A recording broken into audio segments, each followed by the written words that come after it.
The India-Bangladesh border, a 4,096-kilometer stretch meant to demarcate two nations, has transformed into a chilling testament to human rights abuses. Instead of fostering cooperation and understanding, this dividing line has become a breeding ground for violence, fear, and despair. The primary perpetrators of this violence are the Indian Border Security Force, or BSF, tasked with guarding the border, but often accused of acting with impunity against unarmed Bangladeshi civilians. This isn't just about numbers, it's about the countless lives tragically cut short, families torn apart, and a justice system that seems to have failed those who need it most.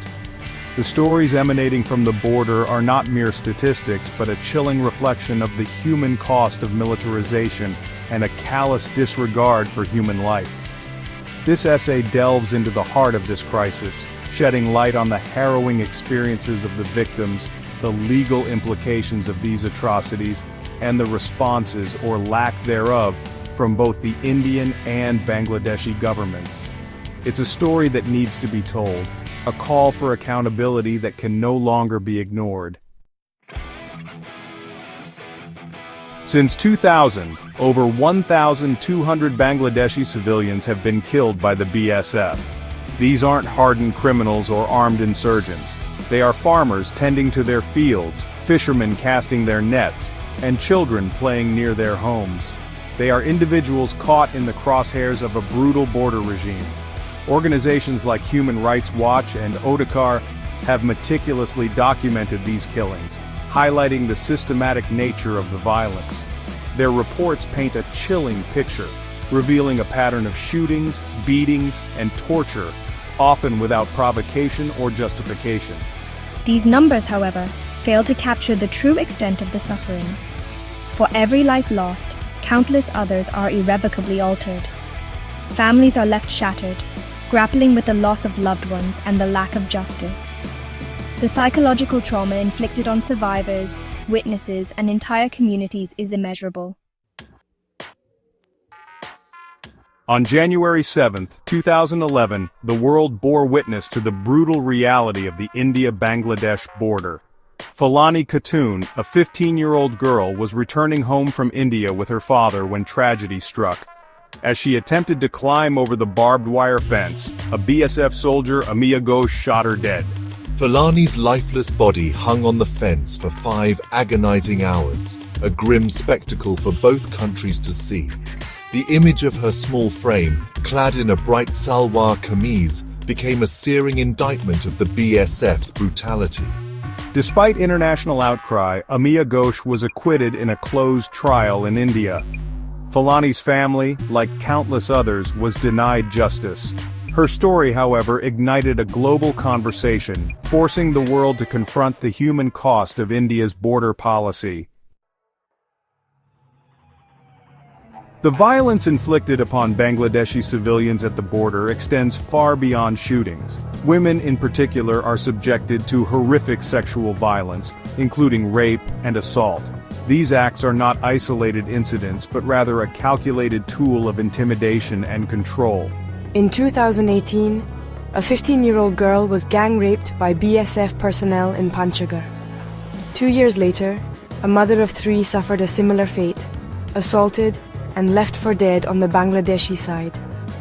These are just 2 of the countless cases that often go unreported due to fear of reprisal and a lack of faith in the justice system. These acts of sexual violence are not merely collateral damage. They are part of a larger system of oppression and impunity. They are meant to silence communities, instill fear, and maintain control over the border population. Section 5, India's stance, denial and justification. The Indian government, for its part, has consistently denied allegations of systematic human rights violations by the BSF. They maintain that the use of lethal force is justified to curb cross-border crimes such as smuggling, trafficking, and illegal immigration. Victims are often labeled as smugglers or terrorists, their deaths rationalized as unfortunate but necessary casualties in the fight against these threats. India has also been criticized for its lack of transparency and accountability in cases of BSF violence. Internal investigations, if conducted at all, are shrouded in secrecy, and prosecutions of BSF personnel are exceedingly rare. This lack of accountability only emboldens the perpetrators and perpetuates a culture of impunity within the BSF.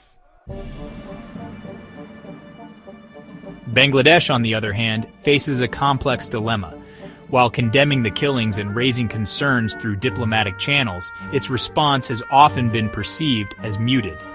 This reticence stems from a variety of factors, including economic reliance on India and strategic considerations. Bangladesh's dependence on India for trade, transit, and security makes it difficult to take a confrontational stance.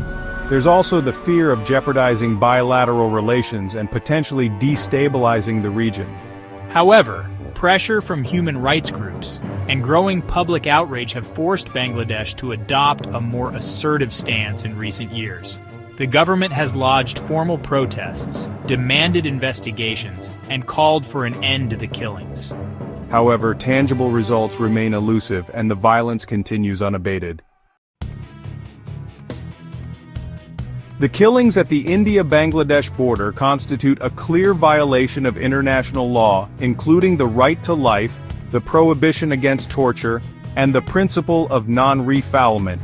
These principles are enshrined in various international treaties, including the Universal Declaration of Human Rights and the International Covenant on Civil and Political Rights, to which both India and Bangladesh are signatories. Human rights organizations have repeatedly called for independent investigations into the killings and for those responsible to be held accountable. They have also urged both governments to take concrete steps to prevent further violence, including ending the use of lethal force against unarmed civilians. The international community, too, has a responsibility to address this ongoing crisis. Governments, international organizations, and human rights bodies must exert pressure on both India and Bangladesh to uphold their obligations under international law. The human cost of the violence at the India-Bangladesh border is immeasurable. The families of the victims are left to grapple with the loss of their loved ones, often without any form of justice or closure. Many are thrust into poverty, deprived of their breadwinners. The psychological trauma inflicted on survivors, witnesses, and entire communities is profound and long-lasting. The constant fear of violence creates an atmosphere of terror, impacting every aspect of their lives. Children are particularly vulnerable growing up amidst violence and loss. The border, meant to divide nations, has instead divided families, communities, and lives. It has created a landscape of fear, where basic human rights are routinely violated and justice remains elusive. The ongoing violence at the India-Bangladesh border is not an intractable problem.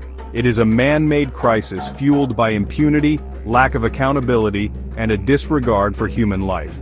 It is a crisis that demands immediate and decisive action. The international community must break its silence and demand an end to the killings. Governments, human rights organizations, and individuals must hold both India and Bangladesh accountable for their actions and inactions.